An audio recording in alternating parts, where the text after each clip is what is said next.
específicas que tienen que ver con el derecho laboral, porque entiendo, y sin pretender sentar juicio de valor absoluto alguno, que eso lo desarrollarán y realmente con valor quienes nos estarán acompañando en calidad de expositores durante estos 2 días. Sí, de alguna manera quiero realizar algunas reflexiones que tienen que ver con el actual contexto en que estamos desarrollando este nuevo encuentro. Si se me permite entonces, digo que en la vida existen hechos que son opinables y otros que son irrefutables. Dentro de estos últimos creo que debemos tener una coincidencia mayoritaria, es que hoy por hoy estamos inmersos en una enorme concentración de la riqueza y que esta concentración de la riqueza produce una desigualdad no solamente en el ámbito de nuestro país, sino en todo el mundo. Y esa concentración de la riqueza produce inanición, muerte, éxodos en muchas partes del globo. Esto creo que es una cuestión que todos tenemos y debemos tener en cuenta. Hay otras cosas que debemos analizar. Por ejemplo, todas las actividades en mayor o menor medida vienen siendo atravesadas transversalmente por vectores económicos que las transforman, las limitan y también las direccionan hacia aquellos lugares donde el poder económico y financiero concentrado quiere que vayan. Entonces me parece que esto es importante también destacar. Y ya no concerniente a las cuestiones que son opinables, se me ocurre que también debemos analizar en qué contexto nos encontramos hoy desde el punto de vista del derecho laboral. Y no es menos cierto también que cada vez que hacemos un análisis de estas características, yo siempre sugiero, porque hago un ejercicio, es de guiarnos no tanto por los elementos que nos acercan, sino por lo que vemos y vivimos cotidianamente. Entonces, cuando nos vienen y nos traen determinados hechos, tenemos que analizar desde dónde vienen las fuentes y si hay algún motivo subalterno por el cual nos arriman esas fuentes. Entonces, digo que no hay que comparar tanto con lo que pasó ayer, el mes pasado, sino que con pequeñas eras.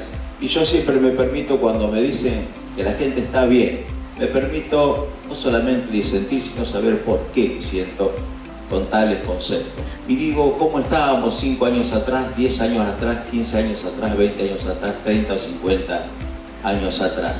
Hay un ejercicio cuando nos dicen que estamos bien, que las y los trabajadores están bien. Hay un ejercicio simple que deberíamos hacer, que tiene que ver con abrir la heladera y ver con el mismo salario qué es lo que podemos hoy poner en la heladera y qué es lo que teníamos 15 años atrás. Ese es un ejercicio que nos permite a nosotros mismos y por nuestra propia cuenta saber realmente cómo estamos. Entonces, concluyo diciendo que tenemos una recesión profunda en estos momentos, producto básicamente de la caída de la actividad económica. Y la caída de la actividad económica tiene algunas aristas que hay que repasar, y esto tiene que ver principalmente con la caída del poder adquisitivo de los salarios, producto de las distintas devaluaciones que se vinieron produciendo a lo largo de los últimos años. Esas devaluaciones que prácticamente cercenaron el poder adquisitivo de los trabajadores con trabajo. Porque hay que tener en cuenta también que producto de la caída de la actividad económica han desaparecido puestos de trabajo. Quienes estamos en la industria sabemos que hay polos industriales que han sido pulverizados por distintos factores. Una de esos tiene que ver con la indiscriminada importación que se viene produciendo. Tenemos que saber, los y las trabajadoras, que cuando importamos productos terminados, en realidad lo que estamos importando es mano de obra de aquellos países donde vienen los productos, sea de Europa, de China, de Estados Unidos, de Brasil, de donde fuera. Entonces, eso es lo que hay que tener en cuenta. ¿Qué se le pide a las pequeñas y medianas empresas, que es las que están sufriendo este tipo de situación? Que sean productivas. Pero una pequeña y mediana empresa, para ser productiva, lo primero que tiene que tener, como tienen la mayoría de los países civilizados y progresistas del mundo, tiene que tener acceso al crédito. Acá en Argentina no hay acceso al crédito, pero si a eso también le sumamos la importación indiscriminada, si a eso le sumamos la traza vial en la situación que se encuentra y la suma exponencial de los servicios, es imposible que las pequeñas y medianas empresas puedan resistir. Entonces por eso también se produce la caída del consumo. La caída del consumo se produce por la pérdida del poder adquisitivo de los trabajadores, por la pérdida de las fuentes de trabajo de los que se quedan sin trabajo. Muchos trabajadores, inclusive cobrando su salario en blanco, tienen sus hogares por debajo del límite de la pobreza y muchos están viviendo en la indigencia. Entonces, cuando hacemos una composición de la actual situación por la que estamos atravesando, tenemos que decir que estamos atravesando, desde el punto de vista social, una situación tremendamente dolorosa, porque se dice que no hay plata para la salud, se dice que no hay plata para ciencia, que no hay plata para tecnología, que no hay plata para la docencia, que no hay plata para la educación, la cultura, la salud, la tecnología. Son los ejércitos de los pueblos progresistas, a los que nosotros decimos admirar y a los que decimos que queremos llegar. Entonces, por un lado, se dicen ciertas cosas, pero por otro lado, desde el punto de vista político, se hace todo lo contrario de lo que se dice, porque se dice también que no hay plata. Por eso cuando los jubilados, a quienes se les retiraron los medicamentos y que no tienen la posibilidad de vivir los últimos años de su vida con decencia, lo único que se le hace es apalearlos con la mirada complaciente de una parte de la sociedad. Eso es trágico. Y sabemos qué es lo que pasó cuando una parte de la sociedad miró para otro lado. Nosotros tenemos en el Paseo de la Memoria a los compañeros de Sunchales desaparecidos, pero también a los compañeros trabajadores de Sancor desaparecidos. Los compañeros trabajadores de Sancor desaparecidos no eran ni terroristas, no eran subversivos, eran trabajadores que soñaron con un mundo mejor, que iban desde su casa al trabajo y del trabajo a su casa, y fueron desaparecidos en una complicidad de un gobierno militar con una sociedad que miró para otro lado. Entonces también lo que tenemos que tener cuidado en este sentido es qué es lo que estamos haciendo como sociedad, por ejemplo, cuando se nos dice que no hay plata. Al trabajador asalariado se le hacen descuentos de ganancia del salario. Sin embargo, las grandes fortunas no están grabadas. ¿Cómo que no hay plata? A un puñado de cerealeras hace poquito la beneficiaron con 1.700 millones de dólares. Y no estoy hablando del productor, conozco a muchos productores y sé lo que son los productores. No estoy hablando del productor que tiene 250, 300 o 400 hectáreas, que también sufre las consecuencias de esas cerealeras, que son las que condicionan inclusive a los propios gobiernos. Entonces, cuando se dice que no hay plata, les digo que no es así. Eso es una mentira, hay plata. El tema es cómo se direccionan los recursos. Esa es la cuestión. Por eso también me parece que uno dice, ¿por qué pasan estas cosas? Pasan estas cosas porque hay una concepción filosófica que de repente ha transformado la forma de pensar y el concepto de nuestra sociedad. Todos somos responsables, fundamentalmente aquellos que tenemos una cuota mayor de responsabilidad por los lugares que estamos ocupando dentro de las estructuras de las distintas entidades que podemos estar. Ahora, uno dice, estamos completamente de acuerdo en que hay que modificar determinadas normas de tipo laboral. Esto nosotros mismos lo estamos haciendo dentro del ámbito de cada actividad. Sabemos que es así, no es que tenemos un convenio colectivo que hace 1000 años que no lo tocamos, no, nosotros permanentemente lo vemos porque sabemos que cada actividad necesita mejorar. Ahora, se necesita mejorar para lograr un mayor rendimiento tanto de la empresa como de los trabajadores, pero que esto no vaya en desmedro de los derechos laborales que los trabajadores y trabajadoras tuvieron que conseguir durante tantos años. Entonces, uno se pregunta, ¿cuál es el sentido muchas veces de introducir reformas laborales dentro de este contexto del país?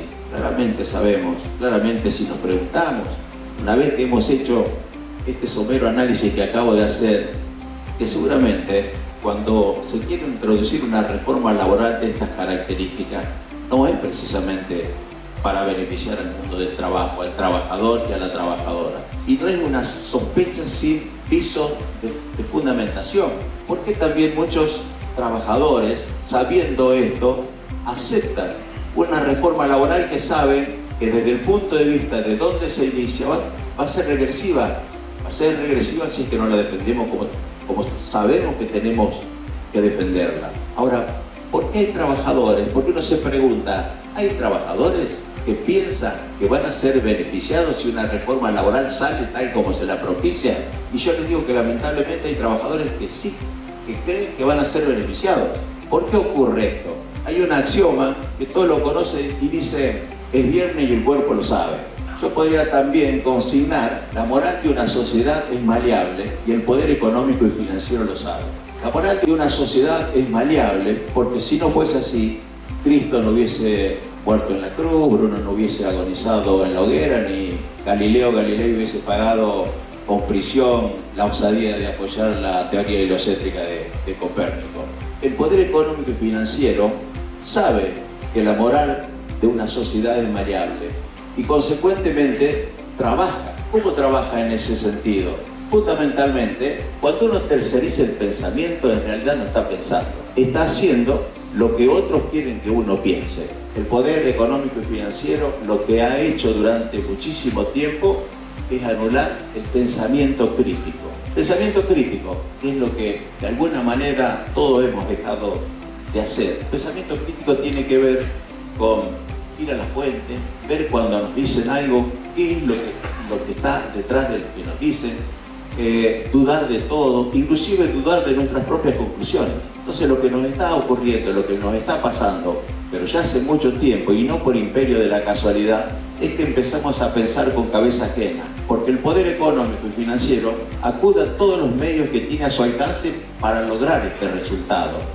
a los medios de comunicación masivo, a las redes sociales, a los influencers y también a esto.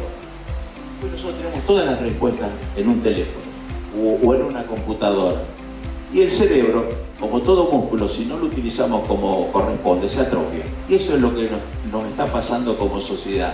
Se nos está atrofiando el cerebro porque el poder económico lo que ha venido haciendo permanentemente a través de los distintos medios que tiene es que otros empiecen a pensar por nosotros. Y cuando otros empiezan a pensar por nosotros, en realidad lo que nosotros hacemos es dejar de pensar por cuenta propia y adoptar el pensamiento de terceros. Y cuando adoptamos el pensamiento de terceros, cada vez que vamos a tomar una determinación, no es una determinación que la hayamos reflexionado, sino que es una determinación que proviene de un factor externo que seguramente no tiene los mismos intereses que nosotros. Por eso, el poder económico, a través del neoliberalismo, que es su mano ejecutora, ha logrado que muchos trabajadores, no solamente de Argentina, sino de todo el mundo, no solamente defiendan este sistema de explotación, sino que lo celebren, que todavía es lo peor, sino que lo celebren. Entonces, nos cabe la responsabilidad de empezar a mirar las cosas en forma diferente, en sentido crítico.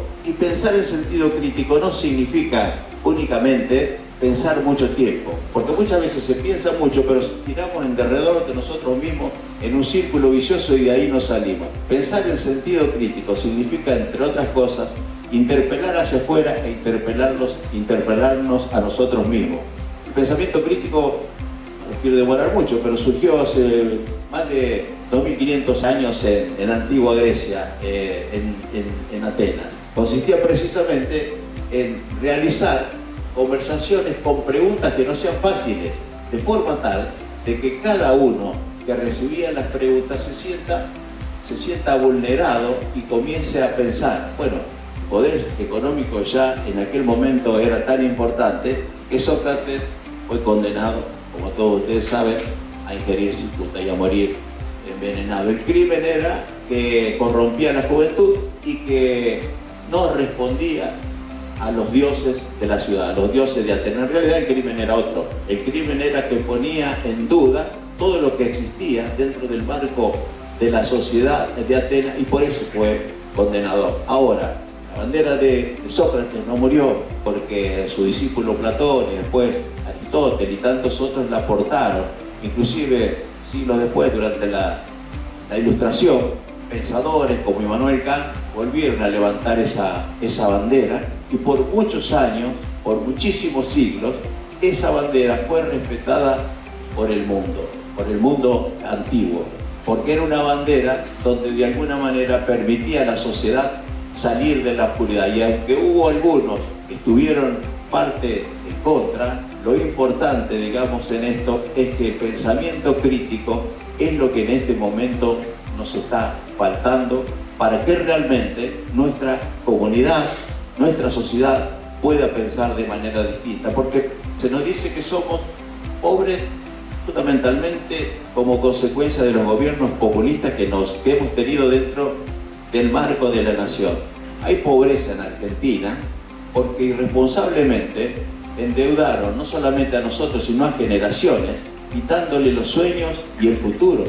Hay pobreza en Argentina porque en una oficina entre gallos y medianoche, las deudas privadas de un grupúsculo de empresarios argentinos se estatizó para que la terminemos pagando todos los argentinos. Muchos de esos empresarios que estatizaron la deuda hablan en contra del Estado porque dicen que el Estado es grande. Sin embargo, sus deudas las termina pagando el Estado, y cuando decimos el Estado, en realidad la termina pagando la gente. La semana pasada, discutiendo y no discutiendo con una compañera, me decía respecto de esa estatización de la deuda, dice, pero eso es legal. Bien, es verdad, fue legal. Ahora, debo decir que eso es legal, pero en definitiva lo que hicieron fue embromar a toda la sociedad. Entonces, ¿cuál es la diferencia entre una cosa y otra? Y le decía, mira, te lo voy a decir para que se entienda. A mí no me gusta que me violen. Vos me estás diciendo, si me apagan la luz es otra cosa. Lo que nosotros tenemos que tener es, primero, una justicia independiente, pero fundamentalmente hombres y mujeres probos que sepan qué es lo que tenemos que hacer en beneficio del pueblo. Porque si no tenemos compromiso, eso no lo vamos a lograr. Por eso digo que hay pobreza en Argentina, no por los gobiernos populares. Hay pobreza en Argentina porque a partir de Rivadavia, muchos de nuestros gobiernos han sabido ser mansos rebaños de turno a la orden de pastores que moran en países lejanos respondiendo al entelequia del Dios mercado. Por eso somos pobres. Entonces, cuando se nos dicen determinadas cosas, cuando se nos promocionan determinados hechos, tenemos que saber por qué se nos dice. Y entonces, lo que les digo que hoy por hoy, cuando se nos dice algo, saber por qué se nos dice. ¿Quién es el emisor? Si hay algún interés subalterno de parte de quien nos dice. Sospechar permanentemente. Ser curioso en el sentido no por la curiosidad en sí mismo, sino para saber de qué arista debemos manejarnos, qué es lo que tenemos que ver, qué es lo que hay debajo de la alfombra, cuál es la mugre que hay debajo de la alfombra. Esto es lo que tenemos que ver, porque por hoy el poder económico, a través de los distintos medios con que cuenta, y eso se lo decía, los medios de comunicación masivos, los influencers digitales, las plataformas, empiezan a pensar por nosotros. La llegada de los cibernautas ha hecho que mucha gente, pero de la calaña que sea, llegue a las redes sociales para, de alguna manera, evacuar sus intenciones literarias.